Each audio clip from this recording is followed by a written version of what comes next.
E se eu te dissesse que o nosso planeta tem uma conta bancária e que todo ano a gente entra no cheque especial dessa conta? Parece estranho, né? Mas é exatamente o que está acontecendo. Hoje, a gente vai mergulhar nesse conceito que é bem alarmante, o cheque especial ambiental e o que ele diz sobre o nosso futuro. Guarda bem essa data, 24 de julho. Em 2024, esse foi o dia em que a humanidade simplesmente esgotou todos os recursos que o planeta consegue regenerar em um ano inteiro. Sabe o que é mais preocupante? No ano anterior, essa data tinha sido 1º de agosto. Ou seja, a gente está consumindo o nosso orçamento anual de recursos cada vez mais cedo. Tá, mas o que isso significa na prática? Imagina o seguinte, a Terra nos dá um orçamento de recursos naturais para usar do dia 1º de janeiro até 31 de dezembro. O dia de sobrecarga da Terra é o dia em que esse orçamento acaba. A partir dali, a gente está oficialmente no vermelho, vivendo de um empréstimo que a gente tira dos recursos que seriam das futuras gerações. Para a gente entender tudo isso, nosso caminho hoje vai ser bem claro. Primeiro vamos ver o tamanho desse cheque especial. Depois a gente volta no tempo para entender a raiz do problema. Aí vamos explorar um dilema super complexo do desenvolvimento e, por fim, olhar para as escolhas que vão definir o nosso futuro. Então vamos lá, vamos começar dimensionando o tamanho desse problema. Qual é o tamanho dessa dívida ecológica que a gente está acumulando ano após ano? O ponto central está todo nesse número aqui, 1,8. Hoje, a humanidade está consumindo recursos naturais uma vez de 80 mais rápido do que os ecossistemas do planeta conseguem se renovar. Colocando de outro jeito, para sustentar nosso padrão de consumo atual, a gente precisaria de quase 2 planetas Terra. E bom, a gente só tem um.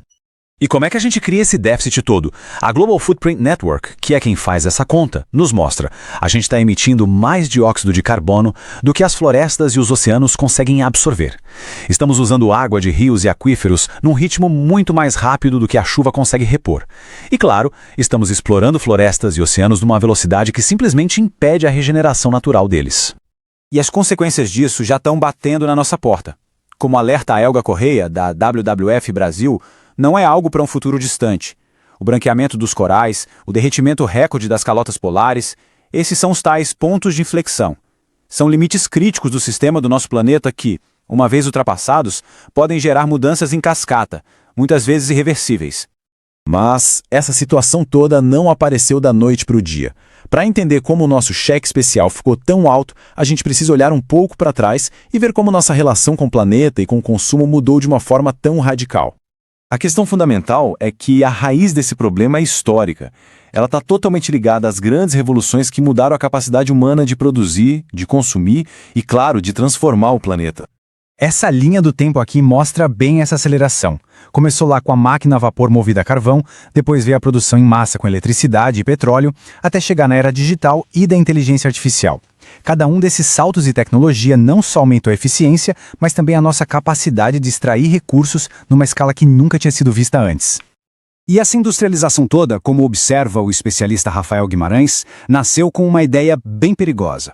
A de que a natureza era uma fonte infinita de recursos e que os custos ambientais disso podiam ser simplesmente ignorados. É uma mentalidade que só muito recentemente a gente começou a questionar de verdade. E olha, esses números aqui dão uma noção da escala dessa transformação. Em 200 anos, a população mundial cresceu 8 vezes. Parece muito, né?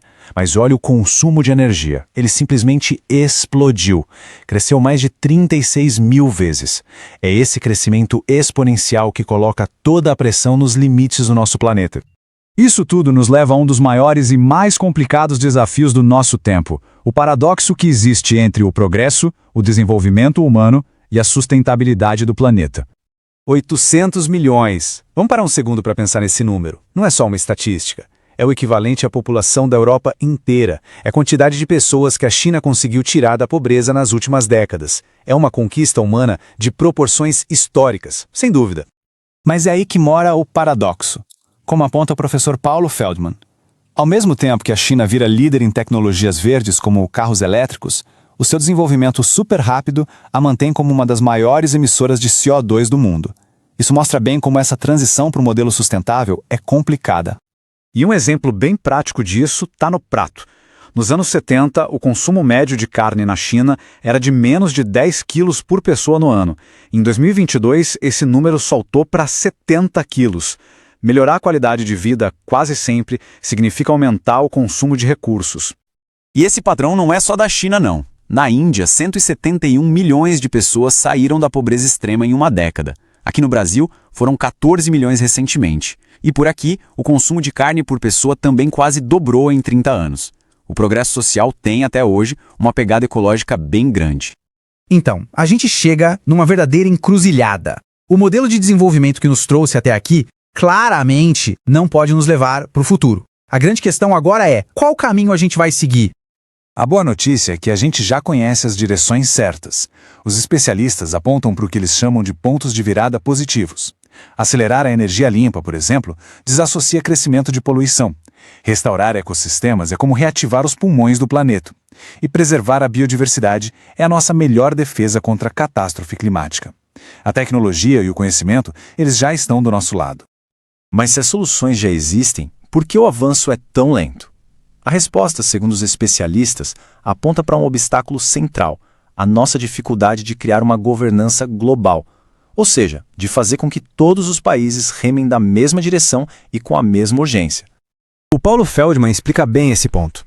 Ele argumenta que, sem um compromisso global unificado, a ação de um país acaba sendo neutralizada pela falta de ação do outro. Ele cita o exemplo de como governos que não priorizam a agenda do clima podem acabar minando acordos internacionais importantes, como o Acordo de Paris, e atrasar o progresso para todo mundo. E a gente encerra com essa pergunta poderosa do Rafael Guimarães, que deixa uma reflexão final. Ela nos força a pensar nessa dança delicada entre a responsabilidade de cada um de nós e a liderança que precisa vir dos governos. Afinal, de quem é o primeiro passo? Com essa reflexão, a gente termina nossa análise de hoje.